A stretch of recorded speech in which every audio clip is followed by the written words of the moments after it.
Well, thank you for those thoughtful words by Vice President Věra Jourová, and I think a good start for our discussion. Now, as the title indicates, Vis Pacem, para Bellum, we will talk about our mental and, I'd say, material preparedness for the consequences of, frankly, Russia's war of aggression. My name is Jakob Hallgren. I'm director of UI, which is the Swedish Institute of International Affairs, and we know that it's soon. You're all waiting for the presidential reception, but we'll try to make this interesting enough for you not to take the bus too early. Because frankly and seriously, we've seen in elections not very far from here that parties arguing for a negotiated peace in Ukraine at Ukraine's expense are gaining ground. So given this, we are going to discuss at this session if we can save European prosperity and democracy through political means. I think Ms. Jourová, Vice President, made it clearly that we have strong European values to fight for, and there are apparently tools within the European Union to defend them. But I think that our job here at this panel will be to try to identify some ways to move beyond the fatigue about supporting Ukraine and explore narrative and maybe triggers that could instill a new impetus to counter ultimately the Russian onslaught. But I wonder, do we fully understand what it then entails to prepare for war if we want peace? And how can we essentially spread a deeper understanding of this in our societies? So, helping us to unpack these issues, I have a great panel here on my side. First, I'm really pleased to have in the middle Her Excellency Þórdís Kolbrún Reykfjörð Gylfadóttir, who is Minister for Foreign Affairs of Iceland. And secondly, on my far right, we have Ms. Magdalena Sobkowiak-Czarnecka, who is Undersecretary of State in the Prime Minister's office here in Poland. And then finally here to my right, Mr. Matthew Boyse, a distinguished diplomat and senior fellow at the Hudson Institute in the US. So I really look forward to hearing from you all, and let's see if we can maybe agree on some workable ways forward. What do you think about that? Will we do that? Yeah. Okay, let me start with you, Þórdís, if I may. Iceland has, for its size, I think, given some quite important contributions to Ukraine since the start of the full-scale invasion. You don't seem to suffer from the fatigue that I referred to before. So how do you think we can counter the fatigue to deliver support to Ukraine that we actually see in some countries and maybe in parts of our electorate? So how did you pull that off, or how do you see that? Thank you very much. Well, first of all, I think the quality of life in Iceland is quite strong. I think the honest answer is if Iceland was doing similar things as the countries that support Ukraine the most in other sectors than we are. I mean, I don't know whether the support would be as much. I mean, we do not have weapons to send, so we chip in to finance it, but we do not have them ourselves. But what I can say is that I think the general public in Iceland truly understand, and I said this last year here as well, that Iceland simply does not stand a chance in Putin's world. I mean, we're a founding member of NATO. We have a bilateral defense agreement with the US, but we do not have an army. We're a tiny population. We are extremely export-driven. And the fundamental values and human rights and the quality of life is all literally based on this international system and rule-based international order. So if that's undermined and taken away, I think people can relate to that. But regarding the second question, how can we fight this? I actually think that we have an information war going on. And I'm not sure that the good guys are winning, to be honest. At least I can say I'm not sure who's winning. And I think we have to start to approach this as a hardcore security issue. It's not a soft security, something to talk about lightly. It is extremely dangerous. And for that, this is a reality that we haven't seen before because the tools are new with the technology. And, we are still, when we talk about freedom of expression, we talk about like that applies for bots. Human rights are for human beings. Human rights cannot be for, bots in the shadow where you're undermining the societies from within. So the talks about how we should basically give up on Ukraine, who feeds that? How does that come about? What's the narrative? We have to see it as it is. And I think that's one of the issues that we have to take way more seriously. And then, as a final point, we have, of course, countries where you can truly see that such a big part of their DNA to understand that these values are worth fighting for. I can name Poland, I can name all the Baltic states, I can name Finland, and we need to be sure that the rest of Europe and the US understands this as well, because there's a big difference between countries, I would say. So you're saying that in Iceland there is broad support for what you just said. And, it is. And I mean, so what is that, like 80%, 90%, 70%? Do you do polls, or how do you know? We do polls. I mean, the support for international system, the support towards UN, the support towards our membership in NATO, it's all extremely strong. The support for Ukraine is there as well. The support for us, contributing is as well. The one sensitive issue is when it comes to weapons, because there's a minority that would say, we're a peace-loving nation, which I understand where it comes from, but I would say, Ukraine is also a peace-loving nation. That's why she's asking for weapons to defend itself. And that's a debate that we have to take, but overall there's a big support and I would say understanding. But we do take things as well for granted. We are an island further away and people believe that we're up to a point immune to what is happening, which is definitely not the case. So it's an ongoing battle, it's an ongoing debate, and you can sense that it is going down, and when you're a politician trying to explain it, it's not an easy job, but it's the most important job I've ever had in my life. So interesting. And this is 2.5 years after the full-scale invasion started. Turning to you, Magdalena, I mean, we all know this. We are in Poland. This is probably one of the most forward-leaning allies when it comes to investing in defense and security. We heard your president, Duda, earlier today talking about bipartisan support for a budget approaching 4.7% of GDP in defense spending next year, quite extraordinary.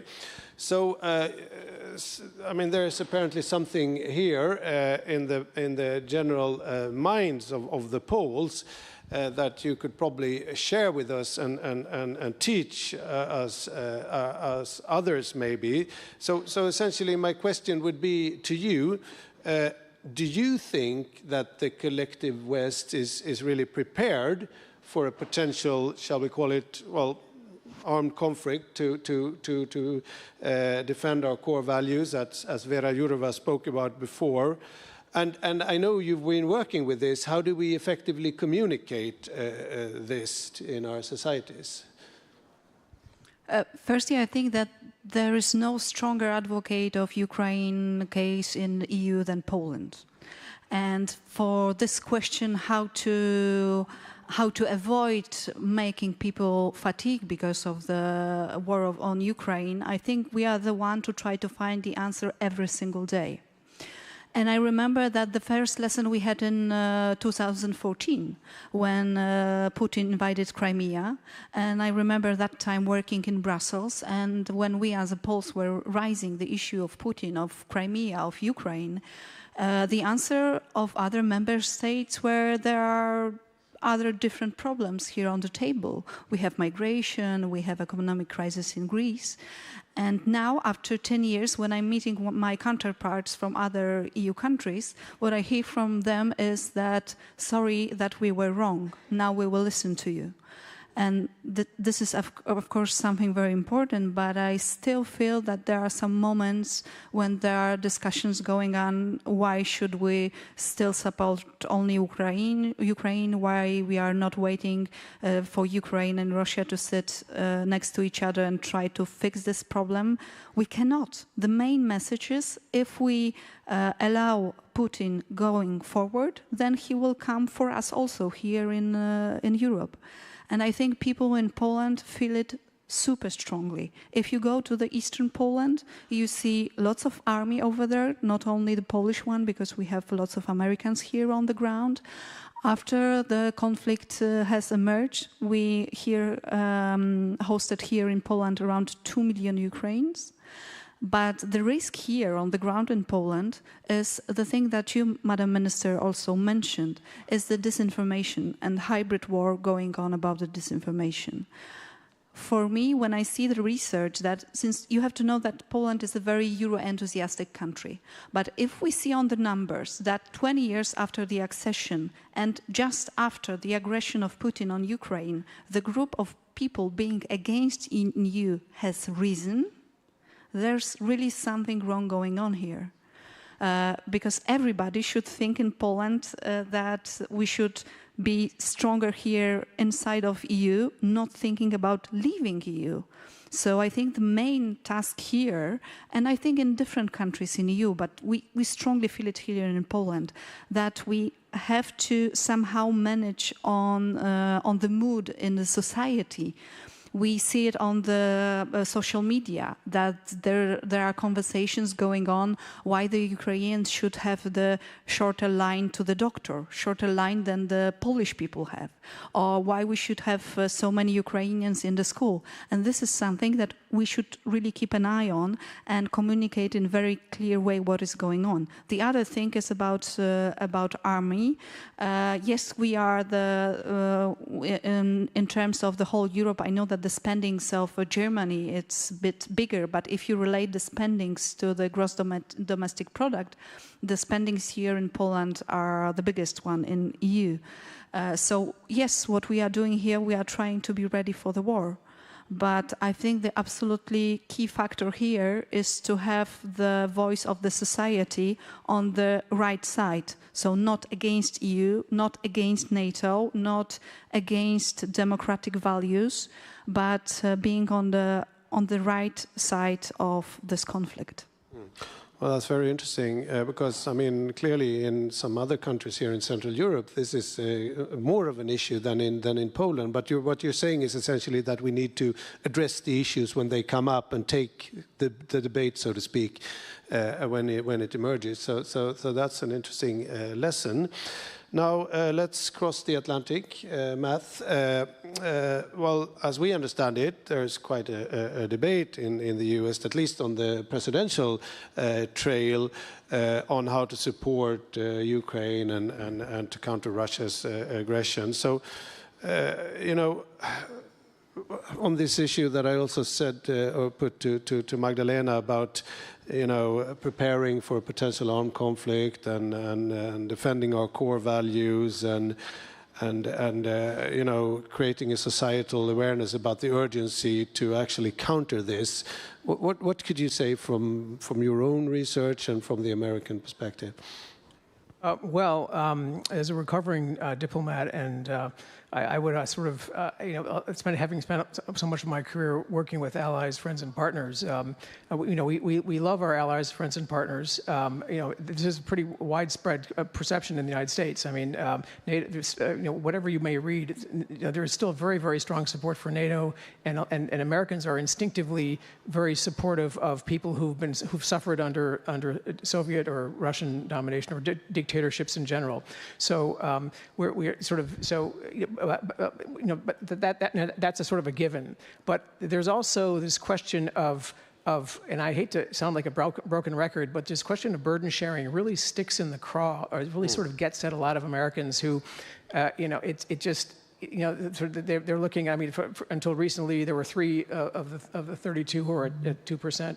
You know, and now it's up to 23, which is phenomenal. You know, big improvement. But then you know, that still leaves 9. not looking at the glass half empty, but this is one of these things that really does sort of annoy people, politicians as well as ordinary citizens.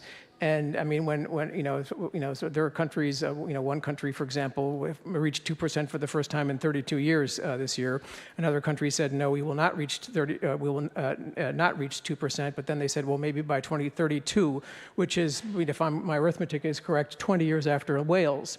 And so I mean, and these are all prosperous countries. And so for ordinary Americans, many of whom may not be driving quite as nice cars as they have here in Poland or in other countries in Europe, I mean, this sort of annoys them. Now, this, however, and this sends a terrible signal to that instinctive American kind of sympathy towards people who've suffered from aggression, and the traditional support for Ukraine. So I know a lot of people are wondering about the future of American engagement in Europe, and it's a sort of theme of this conference and many other conferences, and zillions of media articles, etc.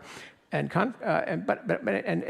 I would argue that you take care of this issue not just for 1 year, but for a longer period of time, and you take the argument away from people who've been arguing in that way, and then other arguments may come up. In the meantime, of course, there's always the China argument, and then there are other domestic constraints as well. But the point is that at least this issue, it would be off the table for a long period of time, and that's where I think our wonderful NATO allies would really help. If they want U.S. engagement over the long term, this would really help fix that.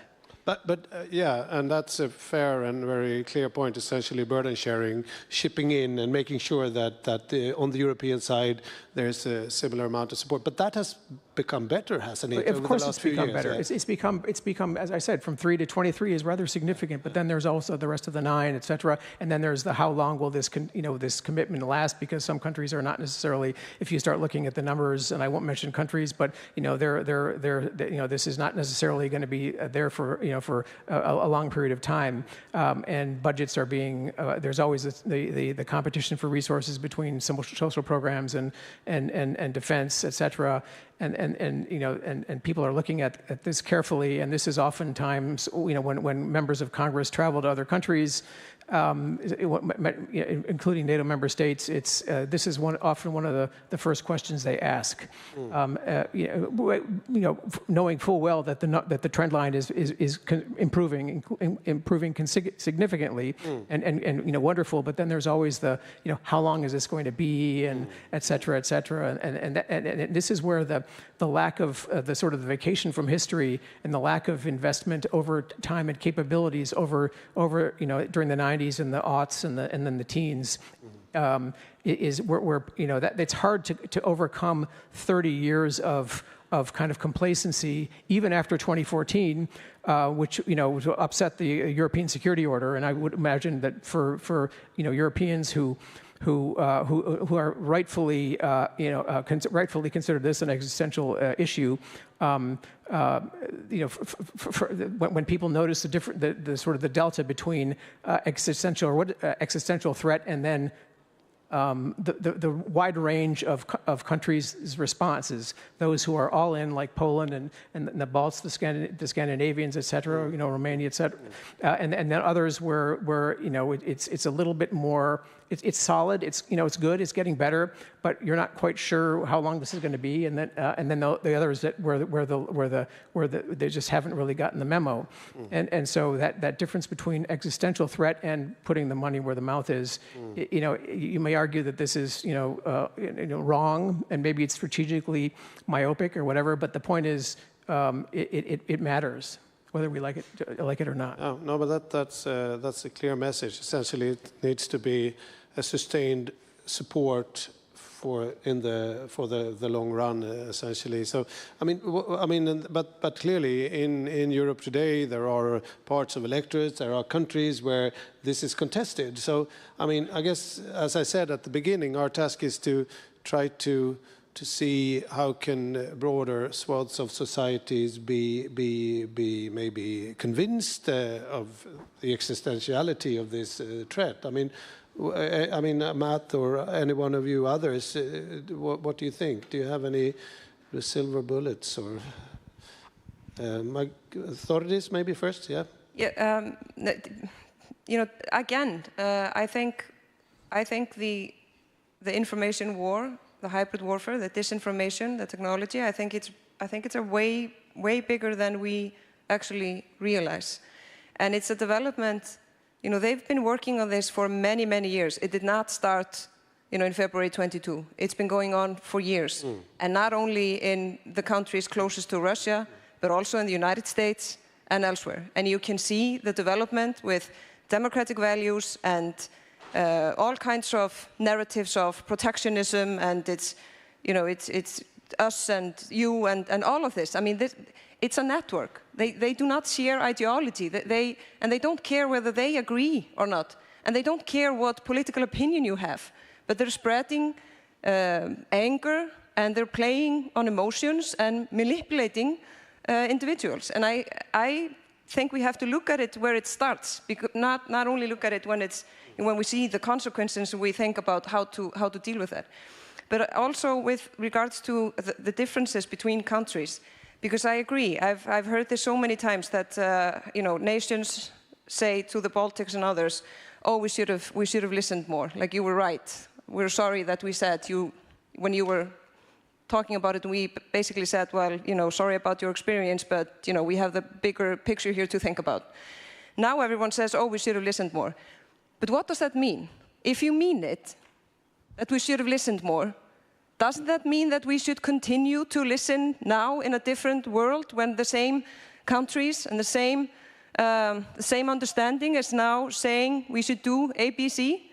Because as soon as they say something that gets kind of uncomfortable, I can't see other than the nations go back to, "Oh, but we have the bigger picture here to think about. There's a lot of things to worry about, and we have to be careful."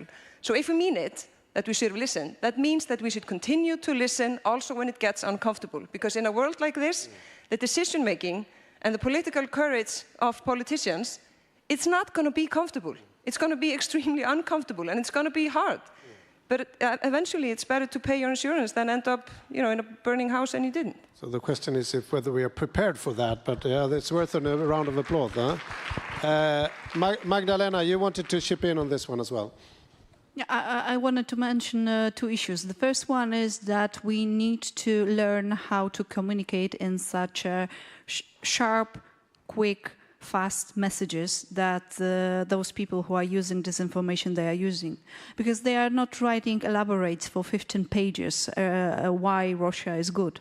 They are just putting one sentence which goes straight to the heart of the people who are reading it. And on the other hand, we are still in a place that we are making big debates about democracy, about fundamental rights. That is very good. But who understands in the society fundamental rights? It's not the language that everybody is understanding. And they are using the language that everybody is understanding.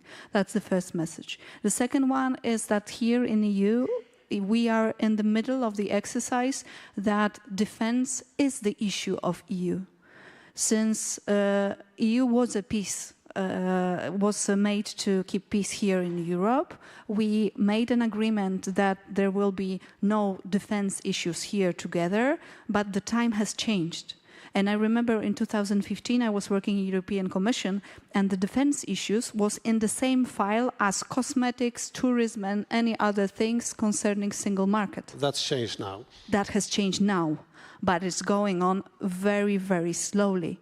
Because again, I agree with you, since we have the declaration of the countries, yes, now we have to change the optics and we should go and invest in defense industry, defense in the defense equipment. But then if there is a question on the table, how much you will give, how much equipment you will give, there are still countries who are saying, maybe not. Maybe I should think more about my own capacity, not the EU as a whole project. So 2 main messages. Change of the language, that we should start use the language as those people using disinformation are using, and open our eyes that the issues of defense are also issues of EU. National security. We have very little time left, but I want to see whether we are on the right track. So there's time for one question or brief comment, if anyone would like to. I give you the chance now. Otherwise, yes, we have one question over there in the back, and then we'll have to reply to that one or comment to it very briefly. So please, the floor is yours. Is it on? Yeah. Miss, I'm so sorry, I forget your name, but what you said really struck me. And I was wondering, you had really strong opinions, sorry, about like, this sound is killing me. Basically, Russian disinformation is striking values. When people are looking and hearing and feeling that their values are being challenged, they're rising up against it. And Russia's very good at finding the values that are inside people. So do you think there's a way that we can protect the values of European citizens who might feel that somehow something is being targeted?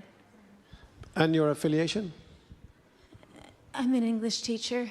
But European Academy. Yeah, teachers are the best in this, I think. So what's your comment, briefly, all of you? You have 30 seconds each. Okay, 30 seconds. Well, you know, if I had the very strong, good answer for it, I would be in a better position. I do not. But what I do believe is extremely important is that we, just like you mentioned, you know, the wording. I think we need to speak a language where politicians present themselves as normal human beings.